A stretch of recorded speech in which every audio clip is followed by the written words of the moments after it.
सोना जो है ये हमारे माशरे में सिर्फ खातीन की ही जीनत नहीं है, बल्कि सबसे बड़ा माली तहफ़्फ़ुज़ और सरमायाकारी का महफूज तरीन जरिया भी माना जाता है। लेकिन गुज़श्ता कुछ अरसे से सराफा बाजार में अगर हम देखें तो कीमतों का उतार चढ़ाव जो है वो जारी है।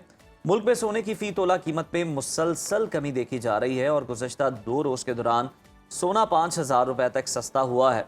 इसने खरीदारों और सरमायाकारों दोनों को परेशान करके रख दिया है कि कीमतें स्टेबल क्यों नहीं हो। बिल्कुल ऐसा ही है और लोग इस वक्त कश्मकश में है कि सोना खरीद लें या मजीद सस्ता होने का इंतजार करें। आखिर इस गिरावट की असल वजह क्या है? कि आलमी मार्केट में कीमतें गिरी हैं या पाकिस्तानी रुपए की पोजीशन मुस्तहकम हो रही है?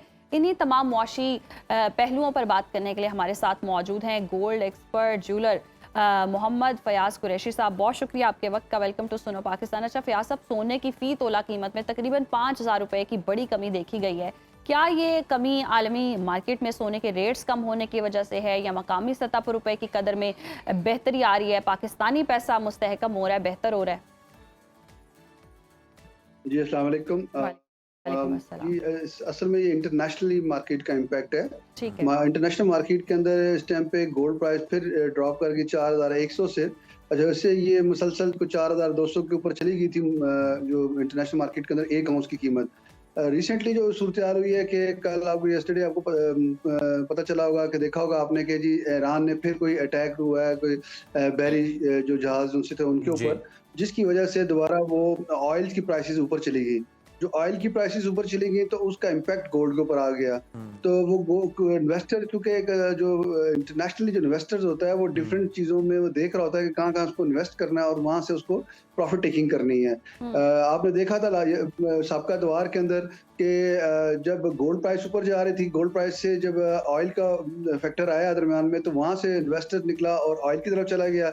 जब मामलात सेटल डाउन हुए अमेरिका और ईरान के तो वहाँ से ऑयल से निकला और वो स्टॉक की तरफ चला गया।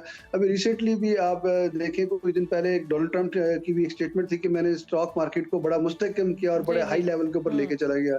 तो वो इन्वेस्टमेंट्स जो बेसिकली जो फॉरेन जो होते हैं, जो इन्वेस्टर्स होते हैं या कंसोर्शियम्स होते हैं, बड़े-बड़े ग्रुप्स होते हैं, वो तो अपने फायदे की बात को देख लेते हैं। अभी कल जो सूरत-ए-हाल हुई दोबारा बनाए हुर्मुज़ के अंदर और वहाँ पे दोबारा जो एक अटेम्प्ट हुआ है जिसकी वजह से दोबारा ऑयल प्राइस ऊपर गई। 74 डॉलर पर बैरल पे चली गई और उसके बाद गोल्ड प्राइस एकदम ड्रॉप की। वो 4,100 से नीचे आ गई। तो जिसकी वजह से एकदम गोल्ड प्राइस पे इफेक्ट आ गया।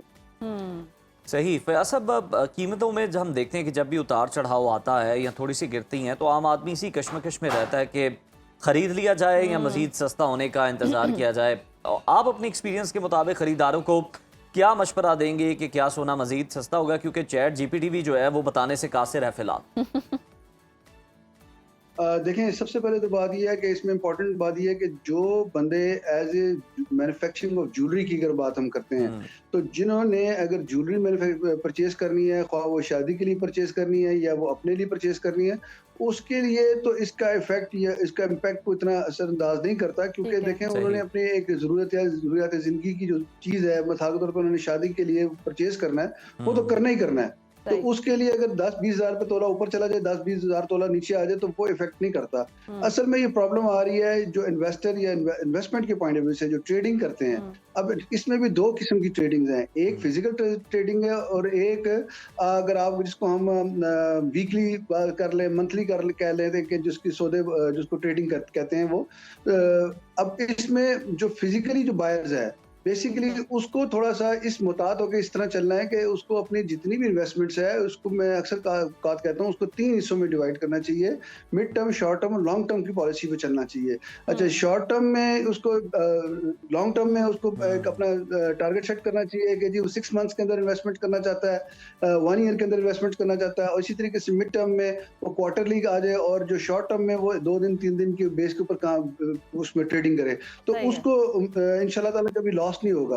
अच्छा, कई दफा लोग होते हैं कि वो सारा की सारी इन्वेस्टमेंट्स अपनी एक ही दफा इन्वेस्ट कर देते हैं जिसकी वजह से वो फंस जाते हैं और स्टक हो जाते हैं। और जो जो दूसरी ट्रेडिंग के अंदर है, अब ट्रेडिंग के अंदर देखें इंटरनेशनली हमारे काफी सारे लोगों को पता नहीं है कि हम जिस तरह स्टॉक के अंदर ट्रेडिंग करते हैं तो देखें पहले स्टॉक के अंदर फिजिकल शेयर्स की बात है और एक जो फिजिकल शेयर्स नहीं थे उनकी बात है।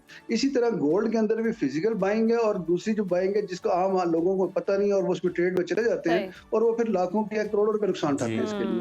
बिल्कुल। अच्छा, बहुत सारे लोग प्रॉपर्टी या डॉलर्स के बजाय सोना खरीद कर रख लेते हैं, तो क्या अब भी सोने में तवील मुद्दती सरमायाकारी जो है वो महफूज है, या इस वक्त सोना खरीदना आप समझते हैं कि नुकसान का सौदा भी साबित हो सकता है? देखें जो आपने भी बात की है ना, प्रॉपर्टी की एक ऐसी उसकी जो सी है ना, जो प्राइस है वो कोई कांस्टेंट नहीं रहती। अगर आप ओवरऑल देखें तो प्रॉपर्टी अगर आपने कोई परचेज किसी ने की और वो एकदम ग्लोबली या मुल्की सतह के ऊपर कोई ऐसा सिनेरियो क्रिएट हो गया और प्रॉपर्टी बिकना ही बंद हो गई। अभी जो करंट सिनेरियो सिचुएशन के अंदर ये है कि जिन लोगों ने प्रॉपर्टी में इन्वेस्टमेंट्स की हुई थी वो प्रॉपर्टी प्राइस ड्रॉप नहीं की, प्राइस वही मांगते हैं लेकिन प्रॉपर्टी मार्केट में बिकती नहीं क्योंकि इन्वेस्टर नहीं है। इसी तरीके से डॉलर जो है, डॉलर की भी सूरत हाल ऐसी है कि अगर पैनिक अब क्रिएट होता है कि जो ये पेपर करेंसी है, डॉलर एक पेपर करेंसी है। अब आप डॉलर को अगर देखते हैं पाकिस्तान के अंदर तो आज तकरीबन साल 1.5 साल से उन्होंने रेट को एक कांस्टेंट स्टेट पे रखा हुआ है। $280 पे पाक रुपीस पे पर $1 है, तो वो ऑलमोस्ट यही चीज चल रही है। तो इन्वेस्टर को उसमें तो कोई इंटरेस्ट नहीं है।